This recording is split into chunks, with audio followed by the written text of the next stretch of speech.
Welcome back to the video lecture on East Asia's cultural influence on the Law of the Sea. This time, we are going to speak about Korea.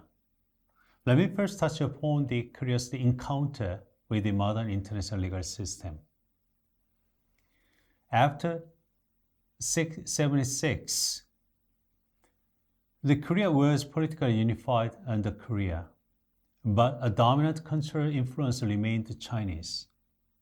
In its effort to call to Chinese favor, the Silla had become increasingly sympathetic to the Chinese worldview. Although military and political differences forced the two apart, but a cultural influence remained. Over the following centuries, Korea increased its cultural connections to China, a connection that culminated in Korea's formal inclusion in Chinese tributary system. The depth of their relations allowed Korea to participate in the richness of the Chinese culture and to take the privileged position under Chinese protective umbrella. Confucianism and Confucian understanding of authority lay at the heart of the Chinese tributary system. For Confucius, the political stability was grounded on a strong and morally upright center that provided a point of orientation for those in the political orbit. The tributary system, which proved advantageous for Korea, throughout much of his history, enabled that small kingdom to maintain relative peace and independence, to shield from the undue interference by its large neighbors. While Korea paid tribute to China, it retained full authority in managing the internal and external affairs, preserving its sovereignty and trade practices. However, the onset of Western powers eroded Chinese influence over the region, leading to shift from practical autonomy to nominal sovereignty. As a consequence, Korea's once secure and self-determining position began to crumble, ushering in a new era of geopolitical complexities and challenges. The transformation of the tributary system dynamics warrant close analysis, shedding light on Korea's historical experience with external powers and the evolution of its autonomy over time. Korea is inherently constrained to rely on the interpretation and application of international law, both historically and geopolitically.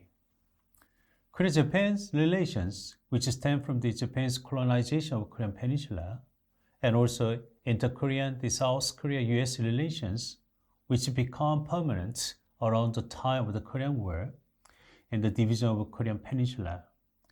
And the Korea-China relations, which are becoming increasingly important due to their economic interdependence and the security situation in East Asia, are all involved in a complicated way. The stable management of the highly volatile bilateral relations is a matter of states' survival. Furthermore, as a member of the entire community led by the United Nations, the clear interpretation and application of international law in multilateral relations are a matter of great importance. The recent trilateral security cooperation between South Korea, US, Japan, in response to North Korea's nuclear threat and their engagement in the global supply chain to counter China and Russia have also become important variables. Then, how does South Korea interpret and apply international law in dealing with these complicated national issues, and based on what standard and direction? Have there been proper proposals of policy alternatives based on those standards and directions? And can South Korea play a leading role in formation of international norms? Korea's engagement with international law is strategically programmatic, blending established norms with bilateral negotiation to protect national interests.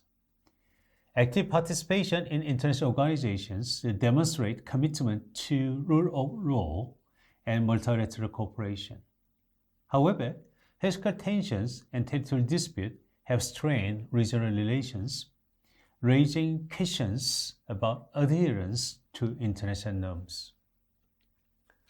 Balancing obligations with domestic concerns, particularly evident in the Dokdo Takeshima issue and dispute with Japan, present complex challenges. Successfully navigating this interplay is vital for Korea's pursuit of a responsible global leadership and shaping its international influence. As a consequence, there have been calls for examining and assessing international legal principles and their developments from an East Asian perspective. In some fields of international, such as human rights, an East Asian approach was seen to be necessary given that international human rights law, as a product of Western philosophy, has gone too far in calling for the summary implementation of abstract concepts without regard to a country's unique cultural, social, economic, and political circumstances. In particular, the focus on whether East Asian cultural values are inconsistent with Western ones received quite a bit of attention in a debate over human rights in East Asia and have been framed in a context of cultural relativism versus the universalism. Whether such a perspective can and should be applied to other areas of international law, in particular law of the sea, is in part a subject of this lecture. East Asian states have had considerable influence in the development of the law of the sea.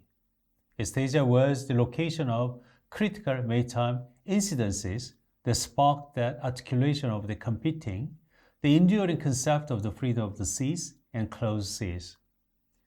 East Asian states were instrumental in successfully advocating for a number of concepts that were to be entrenched in the modern law of the sea, most notably during the 9-year-long drafting conference for the UNCLOS at the Third United Nations Conference for the Law of the Sea from the 1973 to 1982. Given the importance of the law of the sea in East Asia and its developments, can a particular East Asian perspective be discerned, in particular as it applies to East Asia? Can it be said that there is a specific East Asian understanding and implementation of the law of the sea? If such a unique East Asian perspective exists, does East Asian culture have any impact upon how the law of the sea is internalized into each of the East seas and projected in its international relations?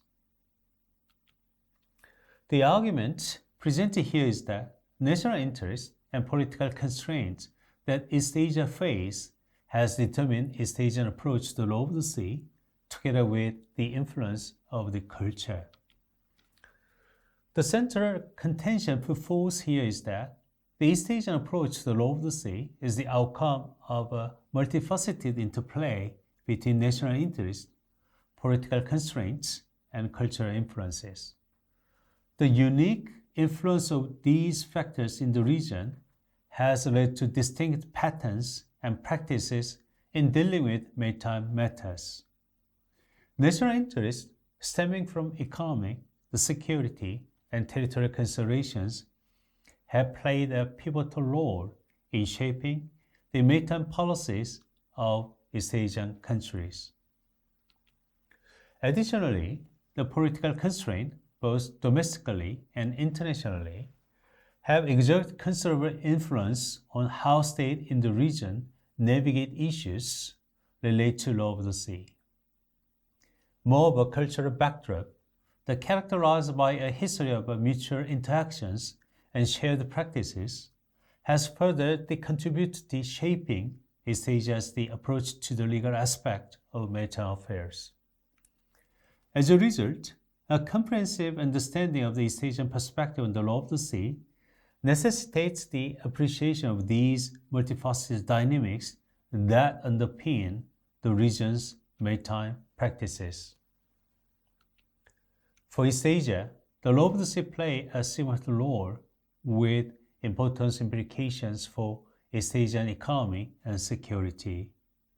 Of particular economic concern are issues such as piracy, armed robbery against ships, and the depletion of the fish stocks. East Asian states have joined the various bilateral, regional, and international cooperation agreements to address these issues.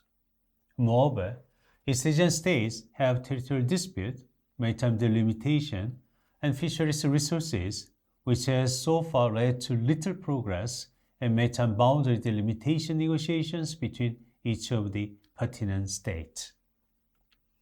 For example, more recently, China and Korea have been in standoff with Japan over the Japanese government's plan to release the contaminated wastewater from wrecked Fukushima Daiichi nuclear power plant, and Korea has engaged with Japan regarding joint developments of the continental shelf. Korea-Japan has also found themselves embroiled in the confrontation between the United States and China over the Taiwan Strait. What can be deduced from these maritime and law of the sea matters East Asia faces is that the policy approach adopted by each of the governments are driven by the consideration of the national interest and its political considerations at home and abroad. These recent incidents highlight the centrality of national interests and domestic and international political considerations in shaping maritime and law of the sea matters in the region. Thank you very much for your kind attention.